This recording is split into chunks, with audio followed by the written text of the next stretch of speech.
Shabbat Shalom. Friends, as many of you know, I work hard to include every child and adult in Jewish life and learning, regardless of whatever physical, developmental, emotional, or learning challenges they may have, because I am passionate in my belief that every Jew is entitled to equal access and opportunity, and that I, as a Jewish professional, am ethically obligated to provide for it. This goes back to my earliest experience of tutoring a bar mitzvah student with a learning disability, to being a parent of a child, now an adult, getting married this weekend, with Asperger's and learning disabilities, to being a Jewish educator committed to providing every child with a Jewish education.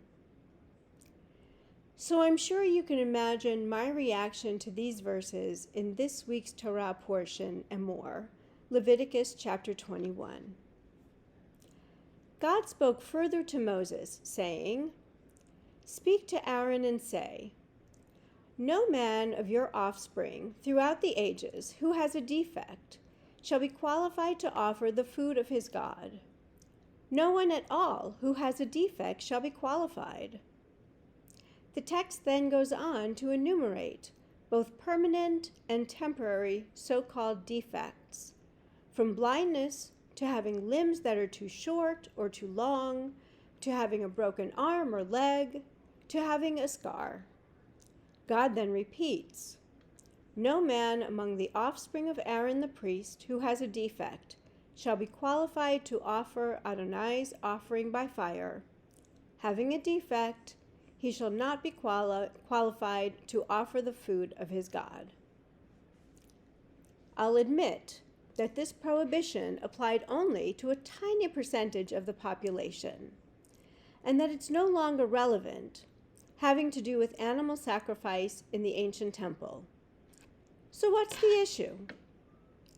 To me, the real issue is, this is God speaking and legitimizing the exclusion of people with disabilities.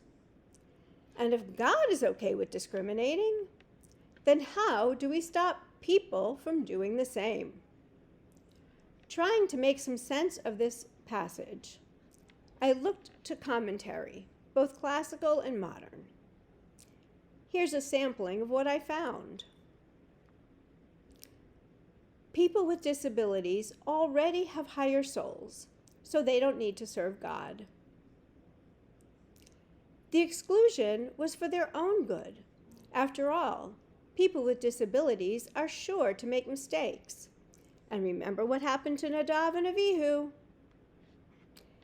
This isn't really about physical defects, it's about spiritual blemishes. We are all limited, and none of us is really perfect enough to serve except the Kohanim, who are physically perfect. You wouldn't serve soup with a broken ladle, so you shouldn't serve God with a broken body. So-called defects make us vividly aware of the body, and therefore of mortality, and is therefore incompatible with the holy space of the tabernacle, dedicated to the presence of the non-physical, eternal infinite of God. Deeply unsatisfying. The discrimination in Emor is real, and I have to ask, how are we going to progress towards an inclusive society if we see people with disabilities as spiritually flawed, broken vessels, or as, quote, special souls who should come to terms with their suffering? How can we aim for synagogue inclusion if our sacred text contains these sorts of teachings? And the unfortunate truth is that, like the priests of ancient times, this kind of discrimination continues to exist against leaders and would-be leaders in the Jewish world. I personally know of those who have been pushed out of jobs or have been unable to find employment as rabbis, cantors, and Jewish educators after acquiring a disability that may have challenged them but did not preclude them from effectively performing in their positions. Although it is often unintentional and subconscious, we still place immense barriers in the way of many who wish to find a home at the center or in the leadership of our Jewish communities due to our collective inability to get over our own ingrained prejudices. In what ways is this text still so relevant in our current society? Do we truly value the divine spark that is within each of us? Or do we seek perfection in those who lead us and those who join us?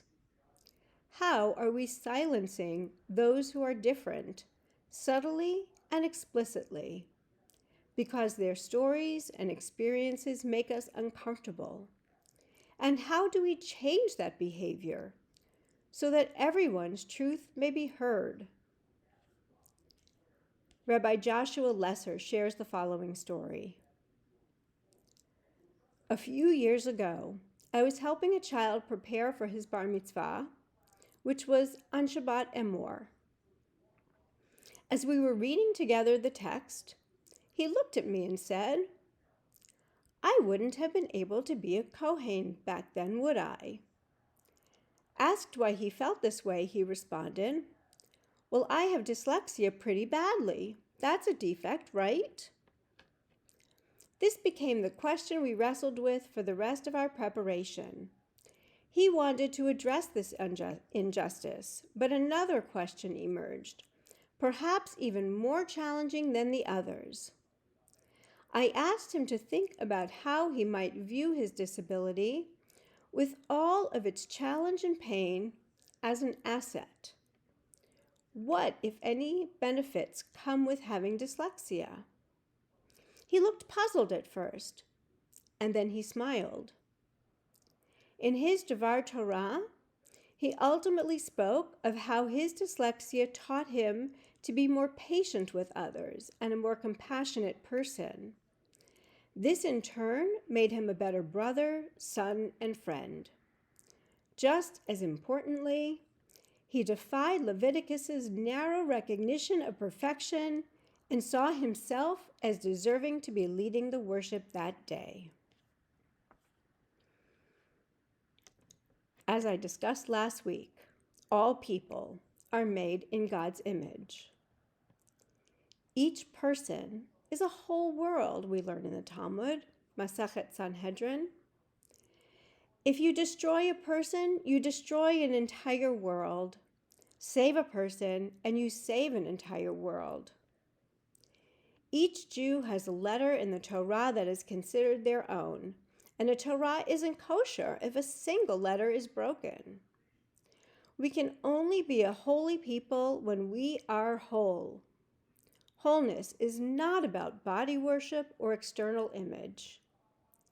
We can only be whole when we embrace all of each other as equals in value and dignity, while acknowledging our different needs and qualities.